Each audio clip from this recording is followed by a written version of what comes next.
আসসালামু আলাইকুম সুপ্রিয় শিক্ষার্থী, কেমন আছো? বর্তমান সময়ে একটা টপিকস বিশেষ করে হচ্ছে ইউটিউবে ব্যাপক আকারে হচ্ছে দেখা যাচ্ছে, সেটা হচ্ছে HMPV হচ্ছে এপিডেমিক আকারে ছড়িয়ে পড়েছে চীনে। HMPVটা কি আমরা সবাই জানি। HMPVটা হচ্ছে একটা ভাইরাস। দেখো আমাদের বোটানিতে মাইক্রো অর্গানিজম বা অণুজীব বিজ্ঞান নামে একটা অধ্যায় আছে, সেখানে আমরা ভাইরাস সম্পর্কে একটু ডিটেলস জানার চেষ্টা করি। সেই দৃষ্টিকোণ থেকে আজকে তোমাদের জন্য হেলথ কনসাস একটা ভিডিও নিয়ে আসলাম, সেটা হচ্ছে HMPV হচ্ছে বিস্তারিত। আচ্ছা, HMPV কি করোনা ভাইরাসের থেকে ভয়ঙ্কর? এই কথাটা আমরা জানবো ভিডিও শেষে, ততক্ষণ পর্যন্ত ভিডিওটা দেখতে থাকো। HMPV কাকে বলা হচ্ছে? HMPV মানে হচ্ছে হিউম্যান মেটা নিউমো ভাইরাস। HMPV কি বলতো দেখি? হিউম্যান মেটা নিউমো ভাইরাস। আসো, ভাইরাসটা কি? ভাইরাস হচ্ছে একটা অণুজীব। অণুজীব কাকে বলা হচ্ছে? যাকে দেখার জন্য শক্তিশালী অণুবীক্ষণ যন্ত্রের দরকার হয়, তাকে বলা হচ্ছে অণুজীব। যেটা হচ্ছে কি দ্বারা গঠিত বলতো দেখি?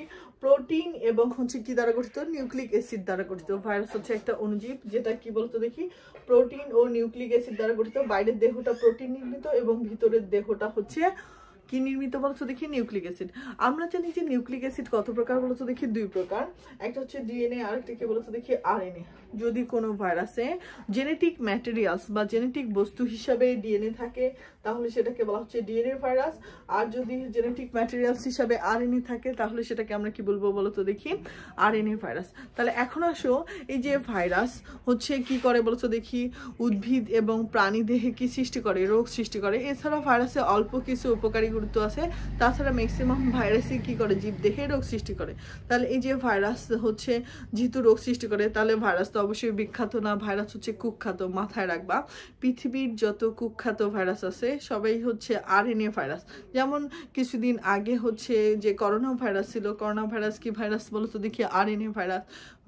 সারা বিশ্বে একটা রোগ বিশেষভাবে ছড়িয়ে আছে, নাম হচ্ছে এইডস। এইডসের জন্য দায়ী কোন ভাইরাস বলতো দেখি?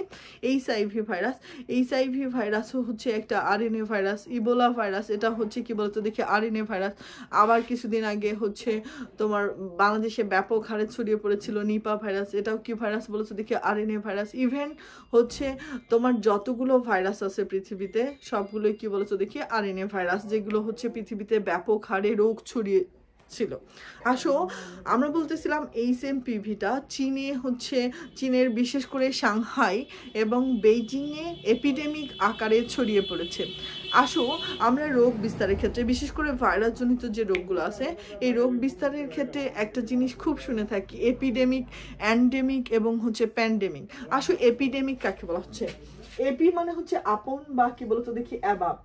আর ডেমিক কথাটা আসছে কোথা থেকে বলতো দেখি? ডেমোস থেকে।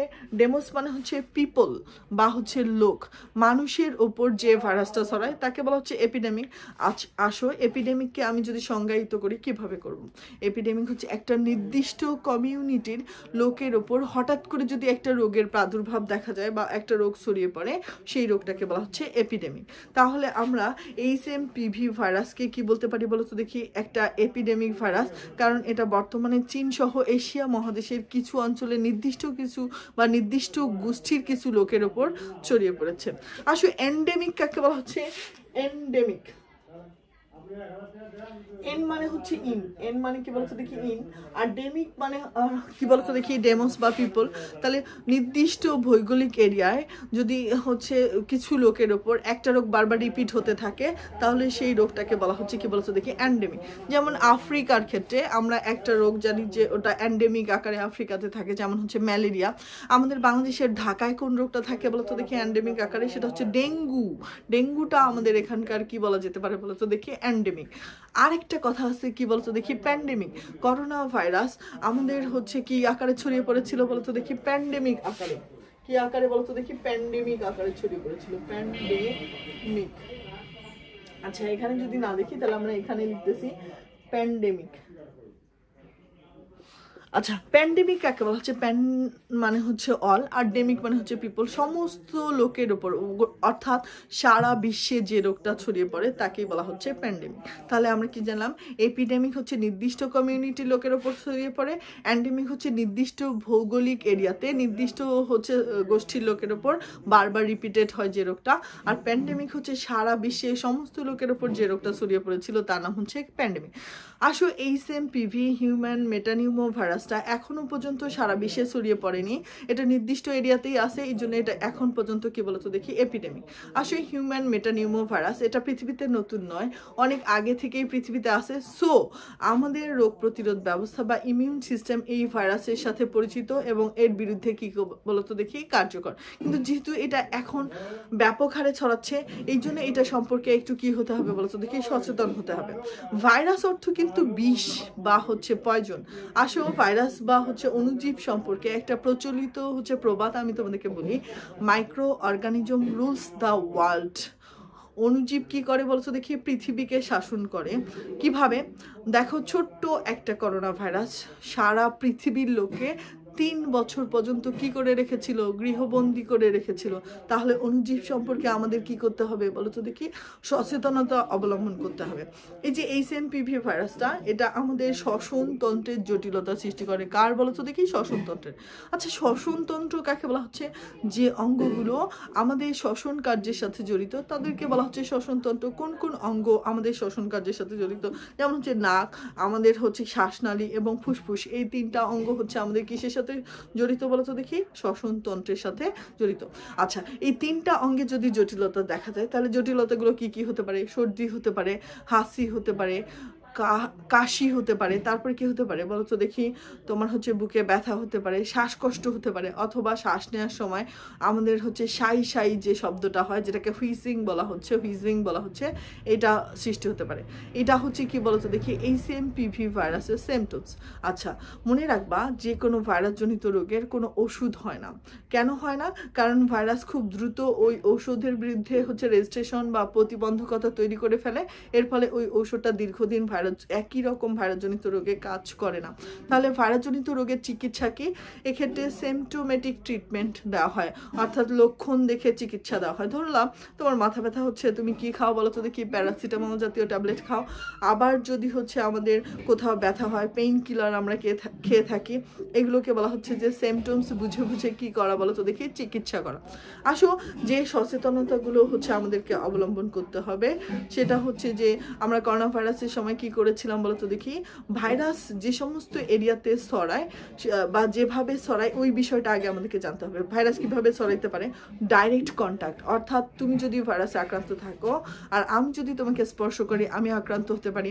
অথবা হচ্ছে ক্লোজ এনভায়রনমেন্ট, ধরো অফিস, আদালত, স্কুল, কলেজ, এগুলো হচ্ছে আমাদের কি এনভায়রনমেন্ট বলো তো দেখি? Close environment. এই এনভায়রনমেন্টের হচ্ছে যে লোকগুলো পাশাপাশি অবস্থান করে তাদের মধ্যে এই ভাইরাসটা ছড়াইতে পারে। অথবা কিভাবে হচ্ছে ছড়াইতে পারে বলতো দেখি? রেসপাইরেটরি ড্রপলেটসের মাধ্যমে। রেসপাইরেটরি ড্রপলেটস আবার কাকে বলা হচ্ছে? মনে করো আমি হাসি দিলাম বা কাশি দিলাম বা আমার প্রচণ্ড সর্দি হচ্ছে, এর মাধ্যমে যে হচ্ছে জলীয় কণাগুলো বাতাসে ছড়িয়ে পড়ে, কফ, থুথু ইত্যাদির মাধ্যমে যে জলীয় কণাগুলো বাতাসে ছড়িয়ে পড়ে, এর মাধ্যমেও কি বলতো দেখি? সুস্থ ব্যক্তি কি হতে পারে? আক্রান্ত হতে পারে। তাহলে আমরা এক্ষেত্রে কি কি সাবধানতা অবলম্বন করতে পারি? যেহেতু এটা আমাদের শ্বসনতন্ত্রের জটিলতা সৃষ্টি করতেছে, তাহলে এক্ষেত্রে আমাদেরকে টি এরিয়াতে হাত দেওয়া যাবে না। টি এরিয়া কাকে বলা হচ্ছে? 2টা চোখ, নাক এবং মুখ, এই এরিয়াটাকে বলা হচ্ছে টি এরিয়া। তাহলে আমাদের HMPV ভাইরাস যখন হচ্ছে আক্রান্ত হবা বা আক্রান্ত হওয়ার চান্স থাকবে, বা তোমার এরিয়াতে HMPV ভাইরাসটা হচ্ছে ব্যাপক হারে ছড়িয়ে পড়েছে, সেক্ষেত্রে আমাদেরকে মাস্ক ব্যবহার করতে হবে, যেটা আমরা করোনা ভাইরাসের সময় করেছিলাম। আর কি করতে হবে বলো তো দেখি? তোমার হচ্ছে টি এরিয়াতে হাত দেওয়া যাবে না, এবং ঘন ঘন হচ্ছে কি বলো তো দেখি? হাত বা হচ্ছে আমাদের বাইরের যে অঙ্গগুলো থাকে সেগুলোকে ধুয়ে নিতে হবে। এক্ষেত্রে সাবানই এনাফ। তুমি যদি হাতের কাছে স্যানিটাইজার না পাও, এটা নিয়ে অনেক বেশি হচ্ছে দুশ্চিন্তাগ্রস্ত না হয়ে তুমি সাবানই ব্যবহার করতে পারো। কারণ হচ্ছে যেহেতু এই ভাইরাসটার প্রোটিন দেহটা হচ্ছে সাবানের মাধ্যমে বিশ্লিষ্ট করা যায়, সেজন্য তুমি সাবানও কি করতে পারো, বারবার ব্যবহার করতে পারো। HMPV ভাইরাস নিয়ে হচ্ছে আতঙ্কিত হওয়ার কিছু নেই। এটা নর্মালি হচ্ছে একটা ভাইরাস যেটা পৃথিবীতে আগে থেকে ছিল, বর্তমানে এপিডেমিক আকারে ছড়ানোর কারণে হচ্ছে মানুষ একটু উদ্বিগ্ন এই জন্য যে এটা হচ্ছে সিভিয়ার স্টেজে নিউমোনিয়া ডেভেলপ করতে পারে। কাদের হচ্ছে সিভিয়ার স্টেজ হতে পারে? আমরা জানি যে HMPV ভাইরাসটা সাধারণত 5 বছরের কম বয়সী শিশু অথবা 14 বছরের কম বয়সী হচ্ছে শিশুদেরকে বেশি আক্রান্ত করতেছে। আবার ধরো হচ্ছে সিনিয়র সিটিজেন যারা 65 বছরের উপরে বয়স, আবার হচ্ছে ধরো যাদের শ্বসনতন্ত্রের জটিলতা আগে থেকেই আছে, অথবা ইমিউনিটি কম্প্রোমাইজড যে সমস্ত লোক, যেমন হচ্ছে ডায়াবেটিস, এই রোগটা হলে কি হয় বলতো দেখি, আমাদের ইমিউন সিস্টেম কি হয়ে যায়, চ্যালেঞ্জড হয়ে যায়। আবার HIV এক্ষেত্রেও কি হয় বলতো দেখি, ইমিউন সিস্টেম চ্যালেঞ্জড হয়ে যায়। সেই সমস্ত লোকের ক্ষেত্রে একটু আতঙ্কিত হওয়ার প্রয়োজন আছে, কিন্তু সর্বোচ্চ মাত্রায় এটা হচ্ছে যেহেতু ছড়িয়ে পড়ছে না এখন পর্যন্ত, এই জন্য অতিমাত্রায় আতঙ্কিত হওয়ার কোনো কারণ নেই। তাহলে ধন্যবাদ, ভালো থাকবা, আসসালামু আলাইকুম।